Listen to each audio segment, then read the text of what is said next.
할렐루야. 네, 한 주간 새벽기도 싸우느라고 수고하셨습니다. 서로 한번 인사하실까요? 애쓰셨습니다. 감사합니다. 고맙습니다.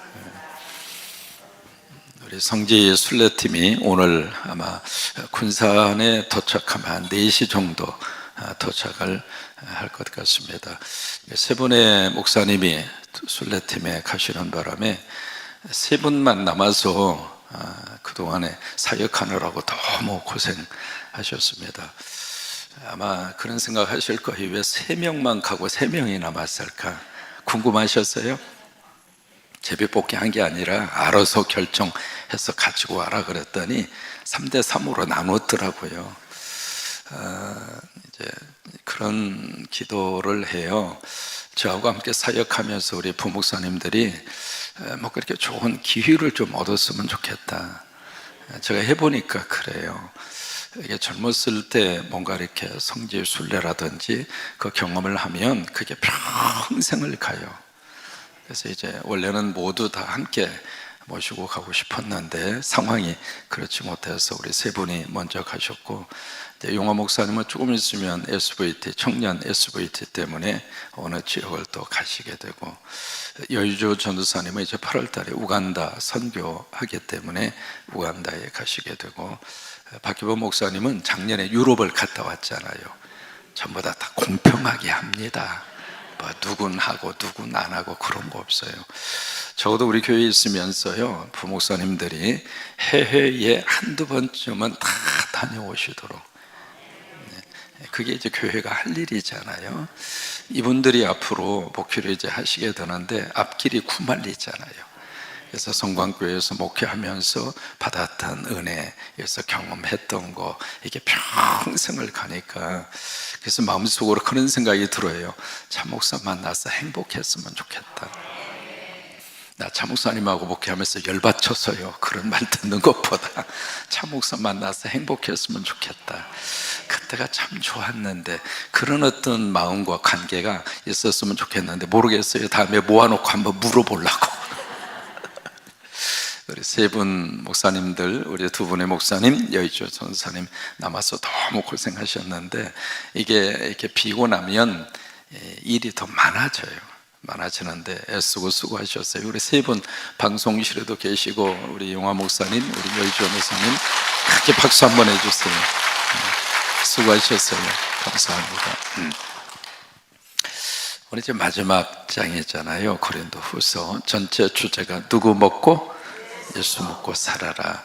여러분 오늘 아침에도 예배 마치고 가셔서 예수 먹고 살아라 숟가락으로 딱 떠서 젓가락으로 반찬 집어서 잡수시게 되기를 바라는데, 오늘 이제 13장에 딱 들어가서 상당히 사도 바울의 이 편지 자체가 톤이 강합니다.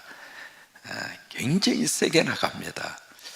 그래서 1절 말씀에 내가 이번에 방문하면 세 번째다, 그 이야기를 해요. 그러면 이 고린도라고 하는 지역에 바울이 어떻게 가게 되고 거기에 고린도 교회가 세워지게 됐는가, 그게 이제 사도행전 16장, 17장, 18장에서 자세하게 다루고 있습니다.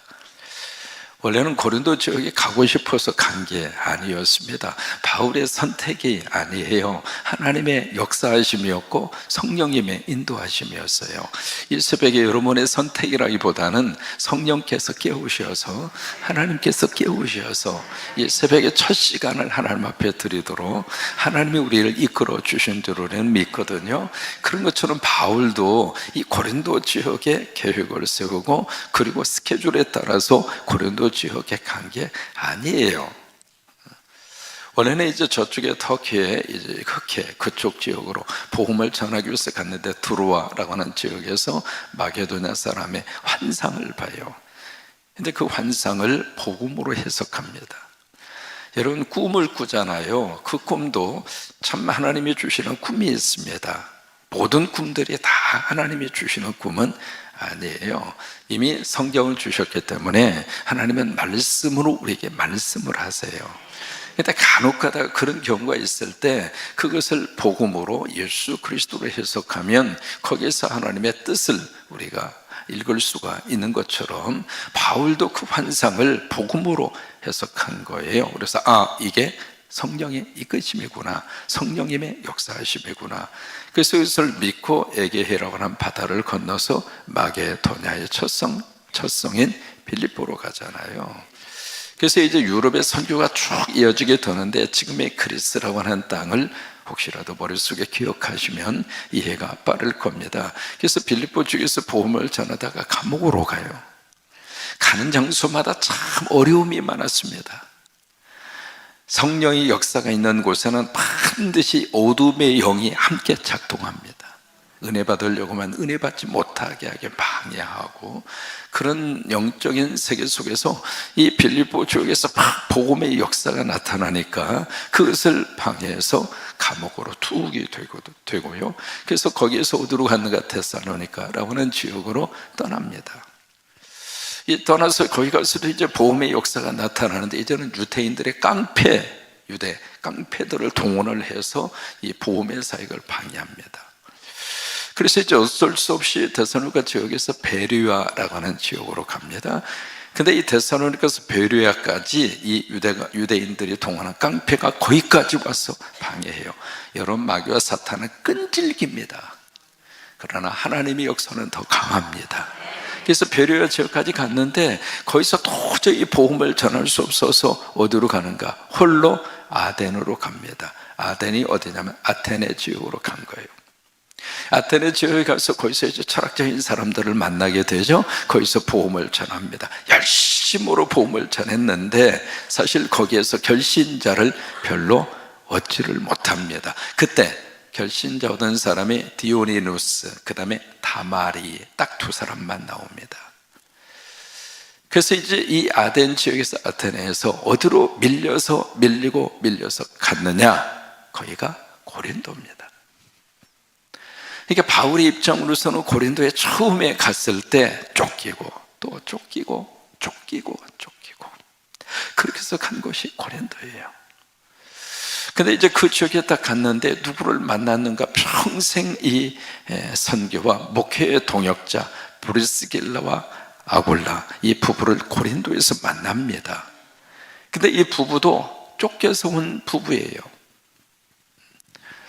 여기 브리스길라고 하는 이 사람은 로마 사람이고요, 아굴라는 유대인입니다. 국제 결혼하신 부부예요.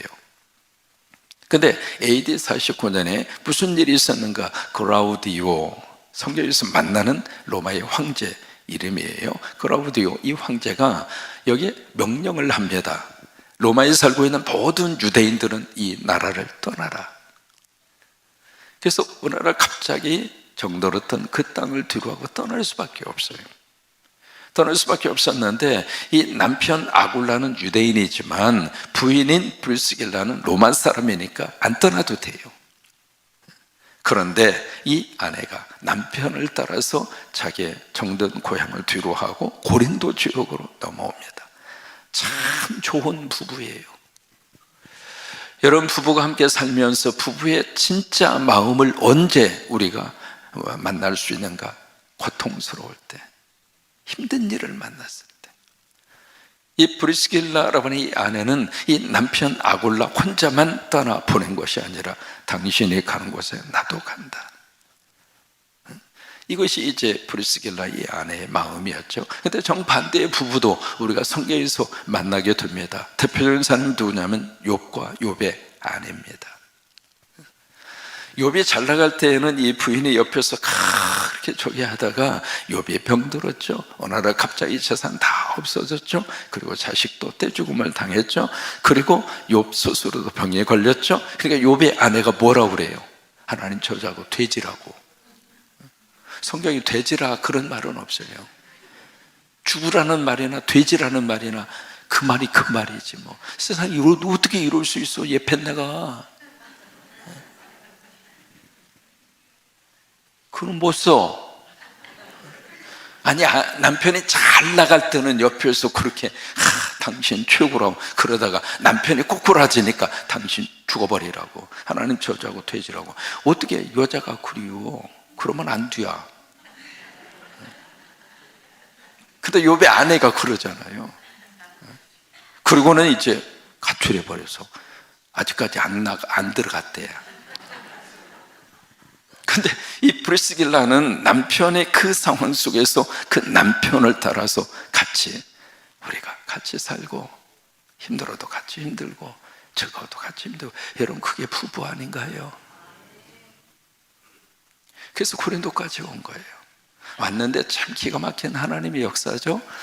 바울을 저 빌립보로부터 시작해서 쫓겨서 막다른 골못 고린도까지 오게 하고, 로마에 살고 있었던 이 부부도 쫓겨서 고린도에 오게 하고, 그래서 그분들을 하나님이 만나게 하신 거예요. 그래서 양쪽에 다 업이 같아요. 텐트 만드는 그 업을 가지고 살고 있었는데, 그 일을 계기로 해서 서로가 만나서 거기서 이 부부에게 바울은 복음을 전합니다. 그리고 이 부부를 하나님께서 성령님이 마음을 열어주셔서 예수 그리스도를 영접하게 하고, 거기서 이 부부가 완전히 하나님 앞에 헌신합니다. 그렇게 해서 이 브리스길라와 아굴라 집에 십자가가 세워지고, 그것이 고린도 교회가 된 거예요. 여러분, 살다가 보면 이해할 수 없는 일을 우리가 만나요. 근데 이해할 수 없는 그 일, 어느 때는 살다 보면 내 힘으로 도저히 헤쳐나갈 수 없는 현실을 우리가 부딪혀요. 여러분, 어제 바람 많이 불었죠? 그죠? 갑자기 그냥 천둥 번개를 치면서, 무슨 5월달에 비가 오면서 천둥 번개가 쳐요. 근데 그런 바람이 팍 불면 바람을 여러분들이 없앨 수 있습니까? 바람이 팍 불어오면 바람한테, 야, 이 바람아, 안 나가? 너 계속 불 거야? 그래서 바람한테 우리가 어떻게 할 수 있는 일이 있어요, 없어요? 없잖아요. 근데 그 바람이 팍 불어왔을 때 그 바람을 우리들이 이용할 수 있다, 이 말이에요. 어렸을 때 연 날리는 것 좀 해봤거든요. 해보셨어요? 와, 재밌어요. 연을 만들어가지고 맞바람 팍 해서 연이 팍 올라가면 탁탁 하면서 연하고 실하고 연결되어져 있는 그 모습을, 그래서 하늘 높이 올라간 그 연을 보면서 나도 하늘로 날아가고 싶다, 올라가고 싶다, 뭐 그런 마음 갖기도 하고 그러잖아요. 바람을 우리가 이용할 수는 있다, 이 말이에요. 바다에 가면 파도가 막 칩니다. 여러분, 파도 우리 힘으로 어떻게 할 수 있어요? 못하잖아요. 그러나 그 파도를 이용해서 우리가 뭔가를 할 수 있는 것처럼 쫓기고 거기까지 왔는데, 그들을 만나서 하나님이 이 고린도 교회를 세우게 하시고, 이 교회를 통해서 하나님의 큰 일을 감당하도록 역사하신 곳이 바로 고린도예요. 이것이 바울이 고린도 지역을 방문한 첫 번째입니다. 그 다음에 두 번째, 사도 바울이 고린도 지역을 방문합니다. 그것은 에베소 지역에 있을 때 이 고린도에 어려움이 있다고 하는 이야기를 듣고 급히 방문을 해요. 방문을 했는데, 두 번째 고린도 지역을 방문했을 때 바울 일행은 문전박대를 당합니다. 거기에 대한 섭섭한 감정이 이 고린도 후서에 배어져 있습니다. 그리고 이제 세 번째 가는 거예요. 세 번째 이제 가면서 1절에 보면은 뭐라고 말씀을 하시냐면, 이렇게 말씀하잖아요. 1절에 같이 한번 읽겠습니다. 내가 이제 세 번째 너에게 가려니. 이게 이제 세 번째 방문입니다. 이제 가겠다고 하는 거예요. 세 번째 가려니. 그 다음에 두세 증인의 입으로 말마다 어떻게 하리라? 확정하리라. 이게 신명기 19장 15절의 말씀이에요. 어떤 악이든지 어떤 죄든지 그것을 결정하고 그것을 확정할 때는 증인 두 사람을 반드시 세워라. 한 사람을 가지고는 절대로 그것을 판정하지 말고, 적어도 증인 두 사람이든지 세 사람이든지 그 사람을 세워서 그 사람을 통해서 이 사건에 대해서 이게 잘못된 것인지 그렇지 않는지 그것을 판정을 해라. 이것이 신명기 19장 15절의 말씀이에요. 그러니까 내가 세 번째 갔을 때는 내가 이제 그 법대로, 하나님이 말씀한 그 법대로 너희들이 한 말, 그 말에 대해서 정확하게 뭐가 잘못되고 뭐가 죄고 내가 그것을 법대로 내가 이야기할 것이다. 굉장히 강경하죠. 세게 나가는 거예요. 세게 나가는 거예요. 그래서 2절 말씀에 뭐라고 말씀하셨냐면 내가 이미 말하였거니와 뭐예요? 두 번째 방문했을 때 이미 다 말했다 이 말이에요. 지금 떠나 있으나 아직 방문하기 전이잖아요. 그래서 지금은 떠나 있는 거예요.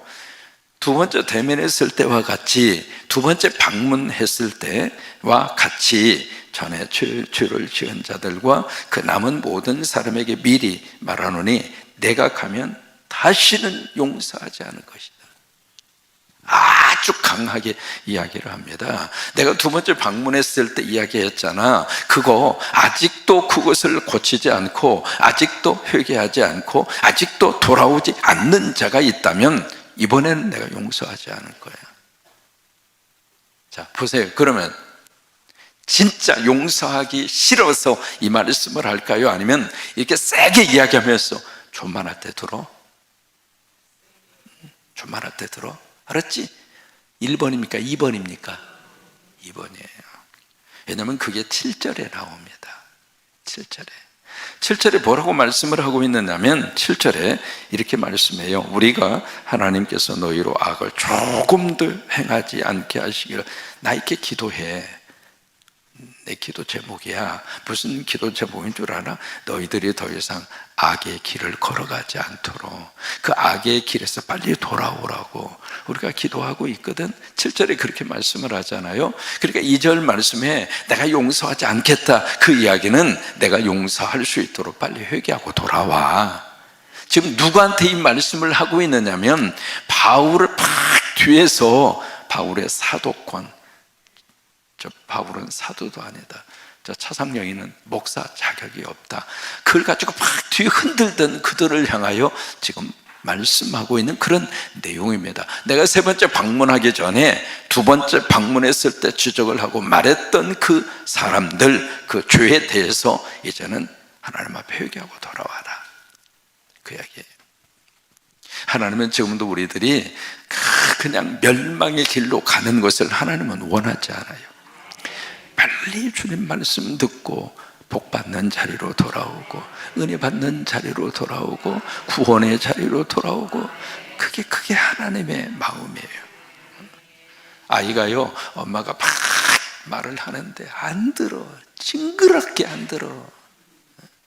요즘 왜냐면 아이들이 전부 다 이 소젖을 먹어가지고 소처럼 들여받아. 그냥 말을 그렇게 안 들어. 그런 부모 입장으로서는 하다 안 되면 뭐라 그래요? 야 이놈아, 너하고 나하고 인연을 끊자. 여러분, 그렇다고 인연이 끊어집니까? 오죽하면 그런 말까지 하겠어요? 바울의 심정이 그런 심정이에요. 오죽하면 내가 이번에 가면 말이야 절대로 용서 안 할 거야.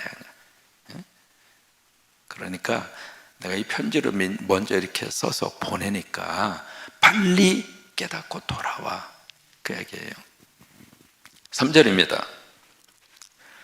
3절에 여기 이제 그 이유를 설명을 합니다.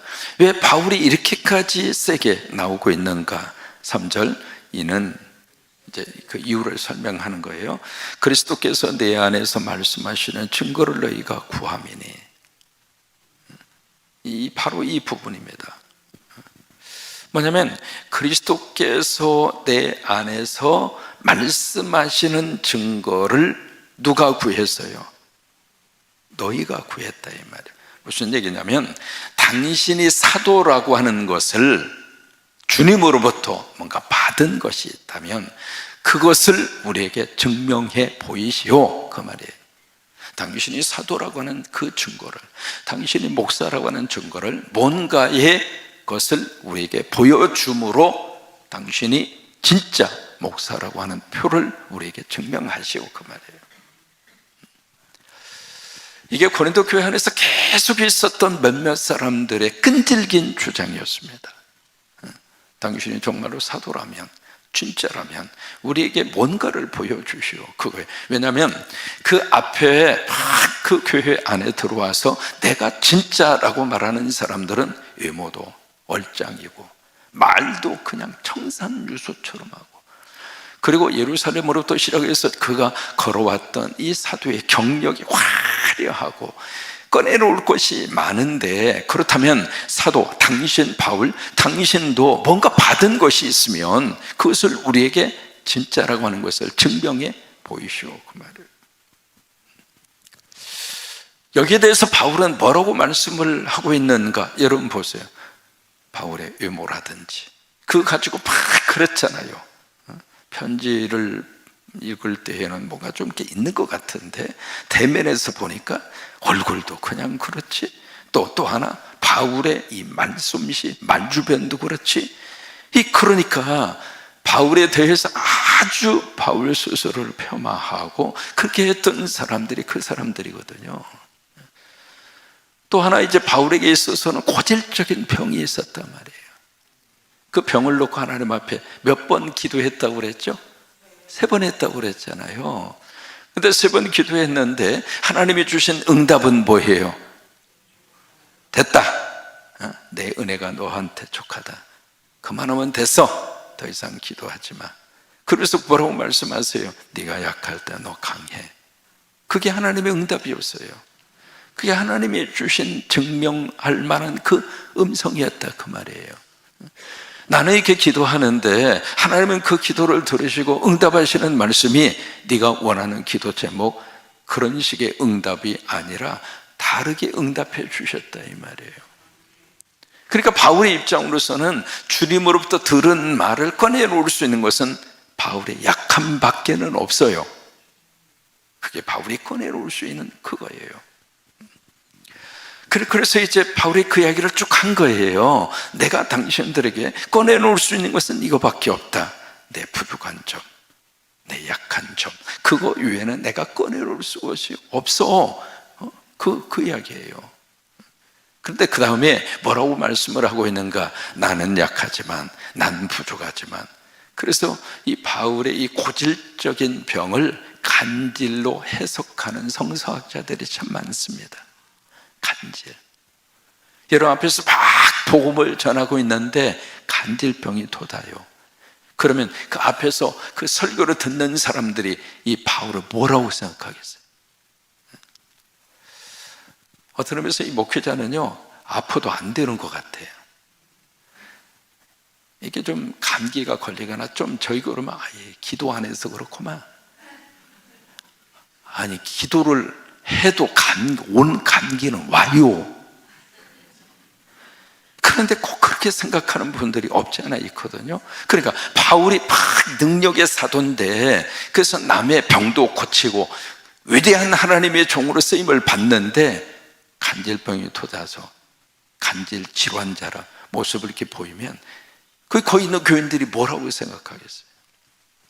근데 바울은 내가 이게 당신들에게 꺼내놓을 수 있는 것이 이거다. 나의 약함이야. 그 이야기예요.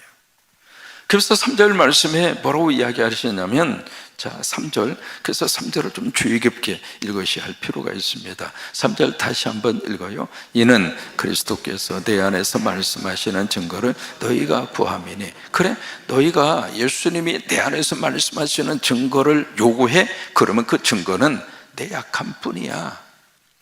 그거밖에는 내가 꺼내놓을 수 있는 것이 없어, 그 말이에요. 여러분, 정말로 약해서 약함밖에 없다, 그 말이 아닙니다. 바울처럼 주님으로부터 받은 그 증거가 차고 넘치는 사람이 어디가 있어요? 그래서 14년 전 3층천 올라간 신비로운 경험도 살짝 꺼내놓은 거예요. 여러분, 바울이 큰 사람이라고 하는 것을 여기서 우리가 보는 거예요.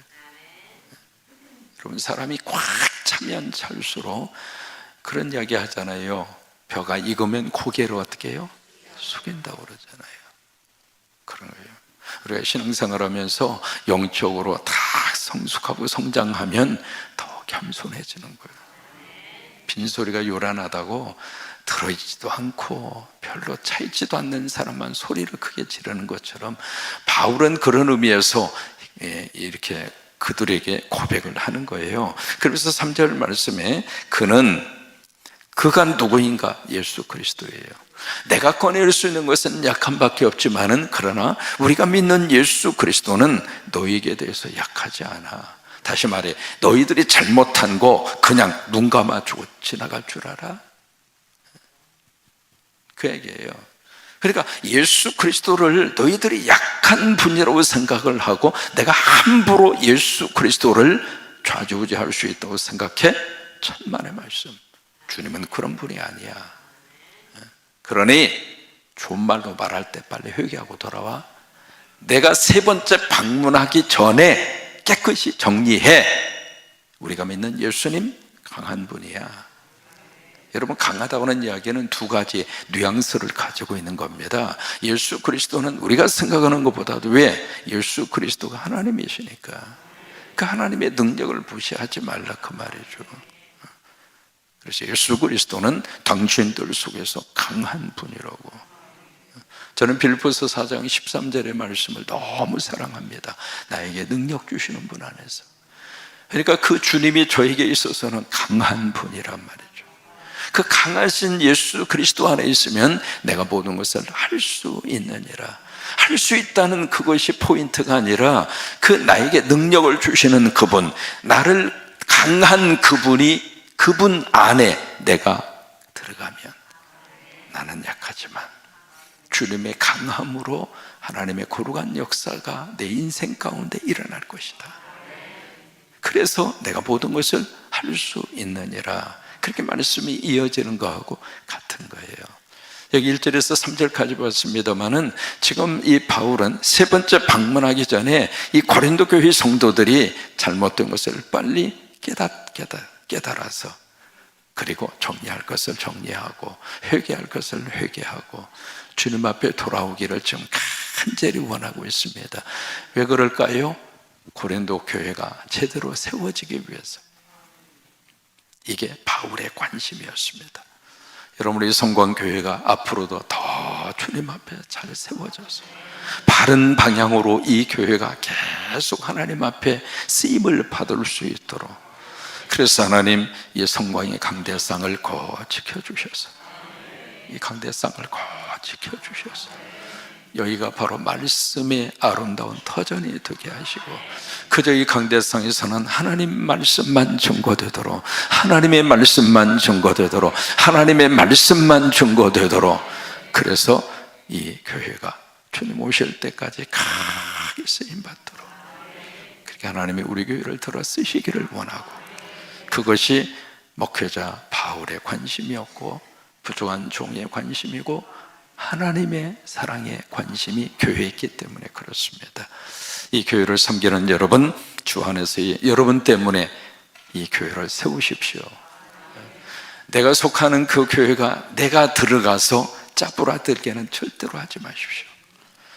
내가 어느 한 교회에 들어가서 그 교회에 등록을 하고 그 교회를 시끄럽게 할 것 같으면 하나님 앞에 맡겨드리고 조용히 떠나십시오. 때로는 그런 이야기합니다. 내가 그냥 어떻게 해보겠다고. 여러분, 그 내가라고 하는 그 생각을 하는 순간 내 안에 복음의 역사는 사라지는 겁니다. 내가가 아닙니다. 철저하게 교회는 주님의 몸이고 하나님의 성전입니다. 하나님이 주관하십니다. 하나님이 역사하십니다. 그러기에 내가 그 교회에 등록해서 그 교회인이 되는 순간 내가 이 교회에 들어와서 나로 인하여 이 교회가 세워지게 하시고, 나 때문에 이 교회가 부흥되게 하시고, 나 때문에 이 교회가 든든하게 세워져 갈 수 있도록 그 일을 여러분들이 감당하셔서 하나님으로부터 복받는 여러분 되시기를 주의 이름으로 축원합니다. 아멘. 같이 우리 찬송하겠습니다.